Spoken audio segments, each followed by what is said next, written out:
Hai bro, dimanapun kalian berada gimana kabarnya? Sehat? Balik lagi sama saya Malva ya guys ya. Seperti biasa saya akan merangkum sebuah film yang berjudul Sebelum Iblis Menjemput tahun 2018 yang menceritakan kepala keluarga yang rela menubalkan istrinya demi kekayaan yang singkat. Gak usah banyak cincong di awal, siapkan diri kalian, pusatkan pikiran, jangan pernah berkedip, selamat menonton dan cekidot.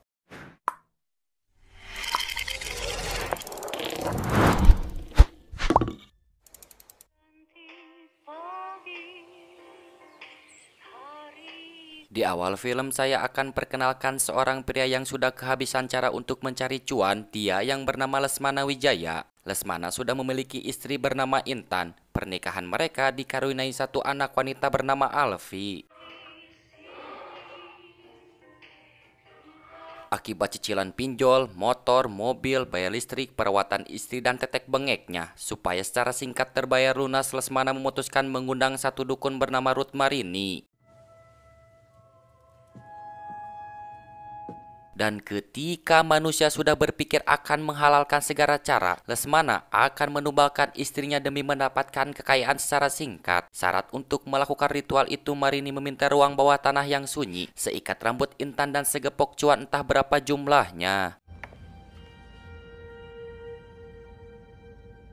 Untuk melakukan perjanjian dengan iblis, Marini memakan rambut Intan, sedangkan Lesmana dipaksa untuk memakan rambut Marini. Dan ketika Lesmana sudah menganggap iblis itu menjadi Tuhannya, tiba-tiba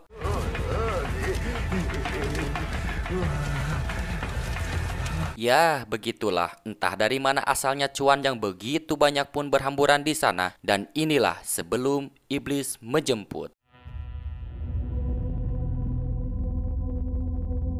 Singkat cerita, beberapa hari kemudian, akibat sukses dalam waktu singkat, kini Lesmana sudah memiliki beberapa aset tinggi di Indonesia dan bahkan menjadi trending topik di seluruh kalangan publik. Tidak tahu apa yang terjadi, mereka hanya mengetahui kematian Intan akibat depresi bunuh diri. Dan seiring berjalannya waktu, Lesmana meninggalkan Alpi demi menikahi janda anak dua mantan artis bernama Laksmi Surya.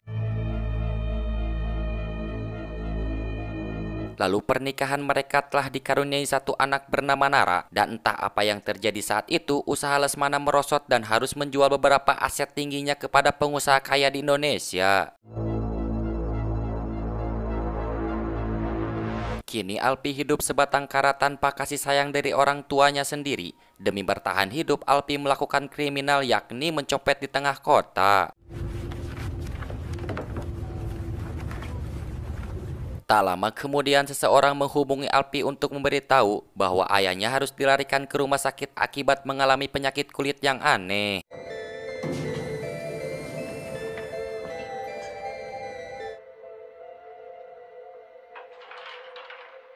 Dan mari saya akan perkenalkan dua anak Laksmi dari suami pertamanya yang bernama Maya sebagai anak ke-1. Ruben tidak pakai onsu anak kedua. Yang satunya lagi itu hanya pacar Ruben bernama Lili.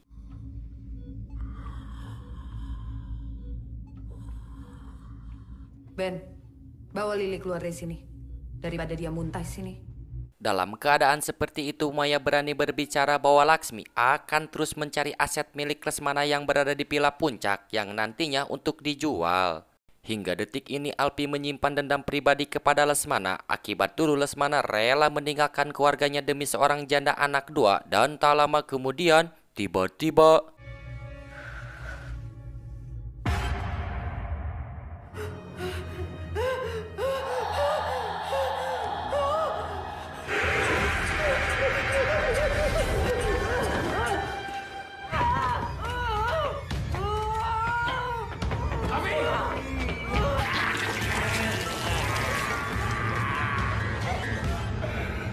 setelah beberapa tahun lamanya, kini Alpi bertemu kembali dengan Laksmi hanya untuk mengungkapkan, "Tabaya kamu mungkin untuk memberi support sistem bagi Alpi, tapi sebaiknya seorang ibu harus lebih dari itu."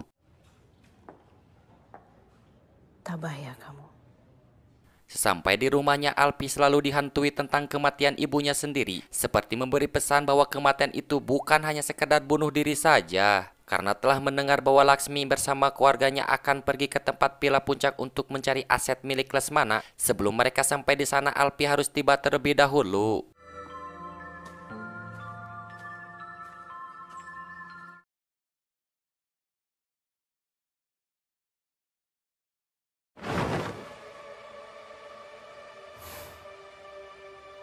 Sesampainya di sana, Alpi melihat kejanggalan pintu menuju ruang bawah tanah yang dikunci sangat rapi. Dan yang anehnya lagi, di pintu tersebut telah disegel beberapa tulisan kuno atau seperti Siki Pujin.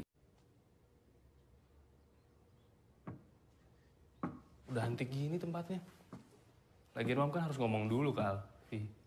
Tak lama kemudian keluarga Laksmi telah tiba di sana. Sekian lamanya perceraian itu terjadi. Baru kali ini Alpi melihat adiknya sendiri walaupun itu berbeda darah ibu. Lalu di sana Laksmi mencoba akan menjual pila tersebut tapi hasilnya akan percuma saja. Karena di akte tanah pila itu tertulis nama Alpi bukan lagi Lesmana. Jaga omongan lo. Dan dengan sengajanya Alpi membongkar kebusukan Lesmana di depan mereka. Waktu dulu susah selalu bersama keluarganya, tapi ketika diberi kesenangan hanya sesaat, malah justru mencari kehidupan baru. Cari semua dokumen atau apapun yang bisa dibawa balik.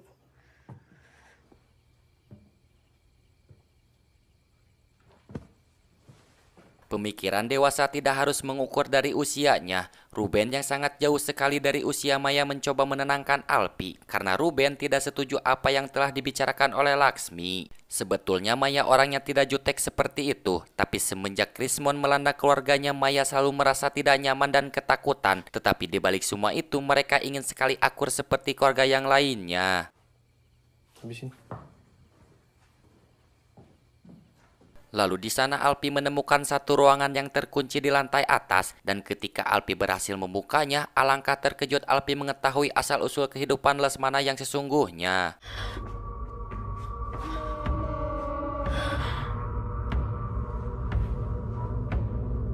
Di lantai bawah Ruben disuruh oleh Maya untuk membuka gembok pintu menuju ruang bawah tanah itu dan tak lama kemudian tiba-tiba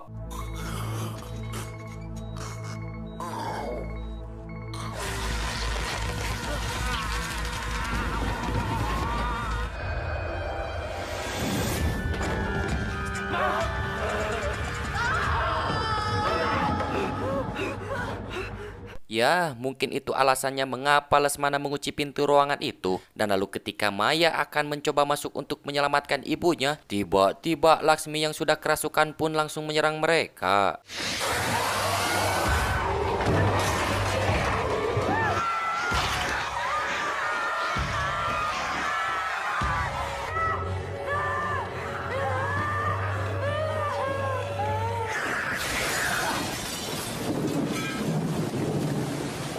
Setelah kejadian hal itu, mereka semua mengetahui bahwa Lesmana sudah bersekutu dengan iblis dan dengan terpaksanya Ruben harus menutup pintu ruangan itu kembali.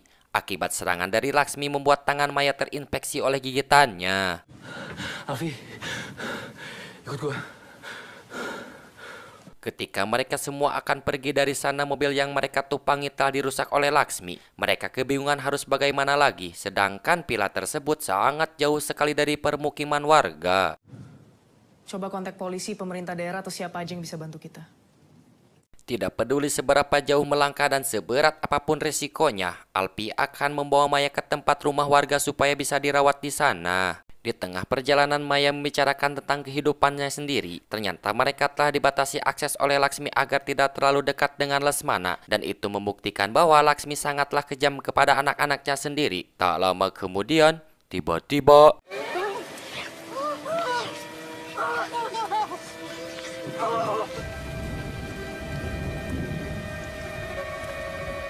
di dalam buku milik Alpi terdapat foto keluarga Laksmi karena Alpi selama ini sedang memata-matai keluarganya. Namun Alpi berubah pikiran semenjak bertemu langsung dengan mereka. Tapi sayangnya Maya yang sudah terlanjur benci memutuskan untuk pergi dari sana sendirian.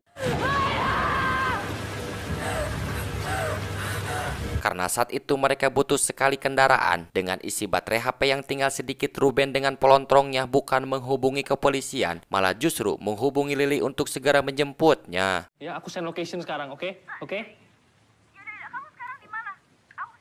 Dan sesampainya di sana, Alpi menceritakan alasannya mengapa merangkum kisah keluarga mereka sampai sejauh itu. Karena Alpi ingin bertahan dengan sesuatu, walaupun buku itu tentang kebencian dirinya kepada mereka. Hanya itulah yang Alpi punya. Kesimpulannya adalah Alpi sangat kesepian. Tapi cuma itu yang gue punya, Ben. Cuma itu. Lalu setelah itu Alpi memperlihatkan kepada Ruben betapa kejamnya Lesmana yang akan menumbalkan semua anaknya demi kembalinya harta tahta wanita yang akan menjadi miliknya. Gue ngeliat perempuan ini di rumah sakit, Ben.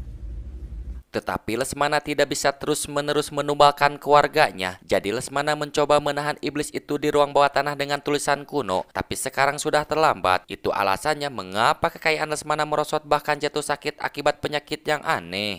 Ngapain sih Lesmana urusan sama hal-hal kayak gini? Di tengah hutan dengan derasnya hujan, Maya yang malang sedang kebingungan mencari jalan untuk bisa sampai ke rumah warga. Tak lama kemudian, tiba-tiba...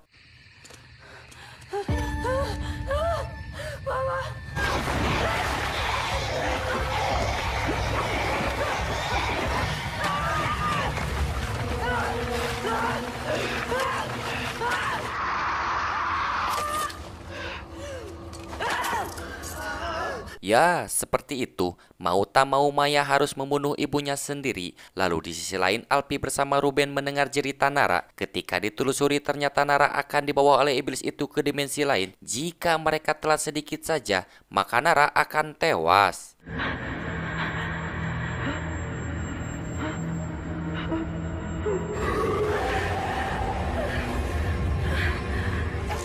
Singkat cerita, pagi pun tiba. Lily yang hampir sampai ke sana harus terjebak akibat jalan yang ledok. Tak lama kemudian Maya datang dan entah apa alasannya, Maya langsung membunuhnya. Dan sesampainya di villa itu lagi, Maya langsung membuka pintu menuju ruang bawah tanah. Di dalam ruangan itu terdapat pola ritual yang masih utuh dan 4 boneka santet milik Lesmana.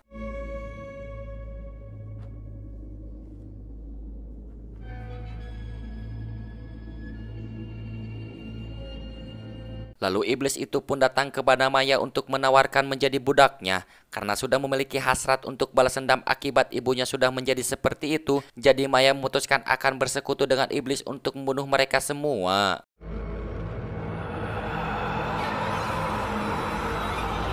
Singkat cerita, pagi pun tiba. Iblis menjelma menjadi intan untuk menekan supaya keimanan Alpi melemah. Dan entah dari mana Maya bisa mendapatkan baju yang mirip sekali sama intan.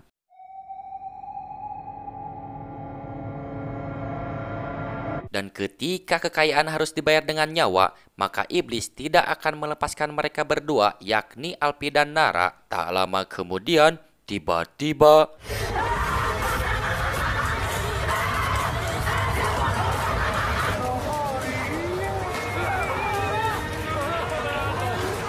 Akibat kekacauan yang terjadi, mereka mengetahui bahwa Maya sudah bersekutu dengan iblis itu untuk membunuh mereka semua, terutama Alpi dan Nara.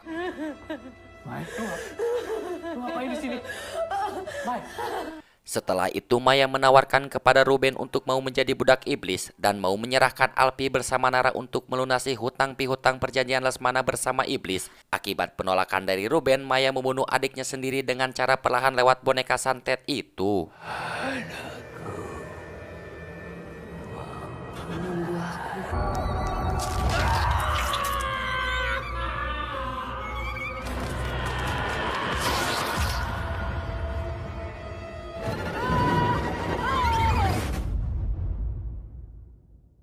Kini Alpi sudah berada di ruang bawah tanah tempat ritual yang mengerikan itu.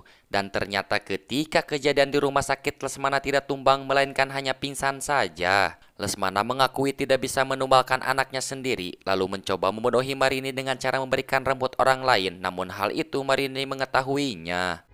Kamu mempermainkan aku,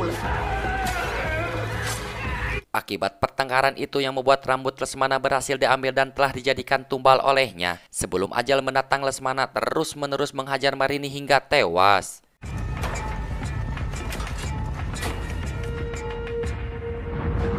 Kini Maya menampakkan kembali wujudnya dan telah berhasil membawa Nara dalam keadaan pingsan. Maya mengetahui bahwa Alpi begitu kuat, jadi sebelum diserahkan kepada iblis, Maya akan melumpuhkan Alpi terlebih dahulu.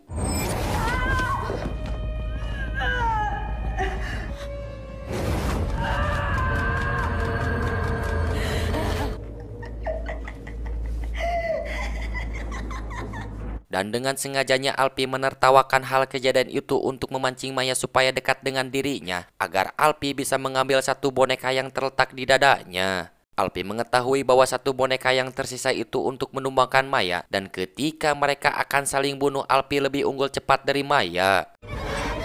Lo duluan.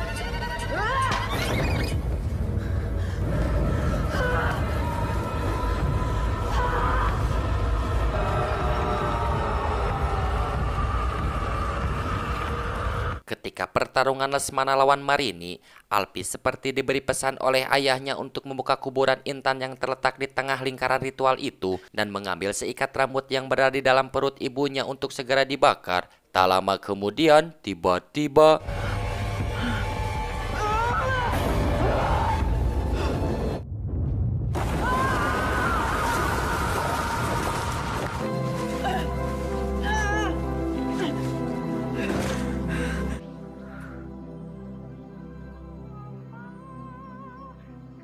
ingat, tidak ada yang instan di dunia ini, semuanya pun butuh proses yang matang. Nikmati dan syukuri setiap prosesmu, maka pemenang yang sesungguhnya adalah orang yang mau bertarung melawan proses itu. Ya, seperti saya sekarang. Saya Malpa mewakili kaum pengangguran di seluruh dunia goib pamit undur diri. See you next video. Bye-bye.